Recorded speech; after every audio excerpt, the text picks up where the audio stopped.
2, 3, go ahead. Check it out, man. Ninth Wonder right here, man. Live with Virginia Tech basketball team, the Hokies. This is beyond the art. And for some strange reason, every time I talk to basketball players, they think they have bars. So this is Chance right here. He is right here. Bars. Bars. See, I'm out here right now in the lot looking for a charger like my phone about to die. Oh no! Oh no, he didn't. No, he didn't. The sun is in the sky, but I refuse to smile. Baby, still darkness lingers in my mind.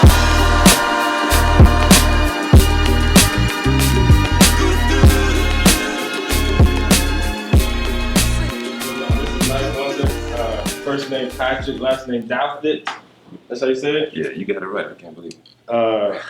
I took Ninth Wonder's class at Harvard. It was called These Are the Breaks. And the whole premise of the class was he was talking about his top 10 favorite rap albums of all time.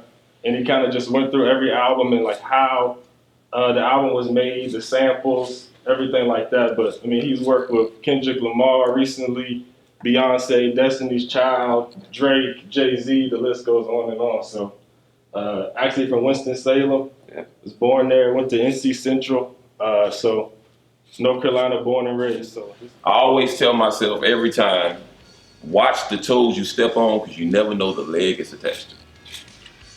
100%. You know, I'm a producer, I'm a music producer, and I was in Phoenix, Arizona about 9 years ago. There's a music producer conference called One Stop Shop. It was me, Swiss Beats, Just Blaze. There was a lot of us at this particular conference. And it's Phoenix. It was like 114 degrees outside. Didn't want to go outside, didn't want to go walk to get something to eat, so I, took a seat at the bar and I sat beside this guy. I remember it because it was the day Chuck Daly died. And this guy sat beside me and he said, "Man, what's your name?" And I told him, my name. And that day I had on some black cement threes that I bought from Flight Club for like $275, which is crazy. So I told him my name and he said, "Man, I'm a fan, man. You helped out my brother last year." Like, "Who was your brother?" He said, "I got a brother named A.O.K. He was a producer. You sat and talked to him for 45 minutes. I know the hookup for my man at Flight Club. I get you hooked up." He said, "No, I don't really need a hookup, but I appreciate it." He said, "How much you pay for him?" I said, $275. So I said, "You sure, man? I know the guy." He said, "Nah, I'm good." He reached in his pocket and he handed me his card. He said, "My name is Jason Maid. I'm the creative director for Jump." Like time stood still. It was a black card with a Jumpman. Trust me, a personal conversation with somebody is way more important than a tweet, an IG, a snap. You talking to somebody you never know. The second thing I want to talk to you about is the thing I live by, man. Chance favors the well prepared. Anybody know what that means? Want to tell exactly what it means? Yeah. So, you're well prepared and you spend a lot of time prepping for whatever you're into, and you get the chance, you'll do well in that opportunity. That's how I met Jason. Prior to Jay-Z, man, I was probably selling beats.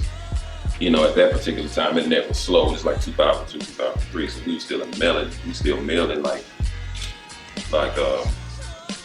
cashier's checks to each other and stuff like that. Like PayPal wasn't a thing in like 2002, 2003. So I was still selling beats for $200, $300, right? The beat $1,200, right? Going back to my first lesson, you never know who you meet. Early 2003, a guy came down here with a camera, just like that. Came down here because he knew another guy here and he said he wanted to meet me. So again, I brought him down and we do what North Carolinians do. We took him to Bojangles, we took him to Cookout, we took him, make sure he got all the local fare in the pit and all the great place you can eat. And he said, "Man, this is February 2003. He said, "Man, if I'm ever in New York, man, and somebody needs some beats, I'm gonna let you know." Okay, cool. So he goes to New York, he leaves, I don't see him for another 6-7 months. September, he calls me out of the blue. He said, "Man, what's up?" I said, "What's going on?" He said, "Well, you remember me, man, T. Smith, man. I came out with my man Mervin, man, and talked to you, man. We went to Bojangles, you got some dirty rice, man. It was everything." I said, "What's up?" He said, man, I'm sitting in the Rockefeller studios. Like, what? Yeah, man, I know Young Guru from Rockefeller. He, was working with Jay-Z, of course. Would you want to play some beats for Jay? We go to New York, we get there. I walk in, it's a Saturday night, I walk in the studio, Jay-Z is like sitting on a bar, like in the studio console, he's just sitting there. And I walk in, and I talk to him, he said, let me hear what you got. Chance Favors well prepared. I played 29 beats for that man, but I had 3 other beat CDs with 50 beats on it apiece. You talk about prepared, that's like NCAA tournament, Final Four at the free throw line. I was not missing. No way. It is me, it is Jay, it's Guru, it's a couple other people. This is the Black Album. Swizz is on the album, Kanye's on there twice, Just Blaze is on there twice, Timbaland on there twice, and he was looking for some new producers. I was not missing. So I played beats for him, and he stopped the tape. He said, man, where you from? I told him where I was from. He said, can you come back on Monday? I said, yeah, what you need me to do on Monday? He said, come back, we're gonna do a song. Okay.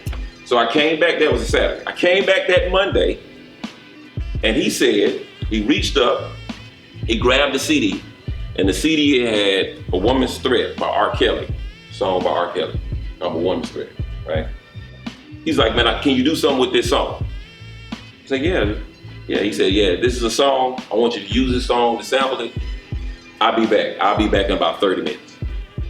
And everybody just, when he walked out, everybody just looked at me and was like, well, I mean, what you want me to do? Better get to making the beat. So I made the beat in 25 minutes. I zapped myself back home, sitting in front of my computer, making beats. He comes back, I give him the headphones. He looked at me, he said, yeah, that's it. I give the beat to Guru, he puts it on the track board, spreads it out. He goes in the booth, turns the lights down, and starts rhyming. But he starts the song saying 9 this, 9 that, and then he says, y'all got 9 lives. Knife Wonder, and said my name. Over. This must got 9 lives. Knife Wonder, put that knife in you. Take a little bit of life from you. Am I frightening you? Shall I continue? In that moment, my beats went from $300. I'll take a guess. Wow, we're gonna say 5 numbers. Just say it went to 5 number figure. Third thing, musical diet. The right music is subjective. That's musical as I'm learning as I get older. I'm 42 years old. Musical, who's good and who's not these days are not decided by their actual skills. They're actually decided by how much you see them. You notice how some artists are released, when they release, they like put out mixtape after mixtape after mixtape after mixtape after mixtape after mixtape. But then you have some artists that wait 2-3 years before they drop a record. Why do you think that is? The ones that put out a lot of music have to stay in your face. Why? So they can stay relevant. Because they're not that good, right? McDonald's, millions and billions sold. Is it good for you though? Musical diet. What you eat, as far as what you consume, not only in your mouth, but in your ear, affects you more than you think. I promise you, from the students I have in my class, I teach at North Carolina Central, it's right down the road. I teach at Duke, I've been at Duke for 7 years. I was blessed to have three of my students drafted tonight, Frank, Jason, and Harry.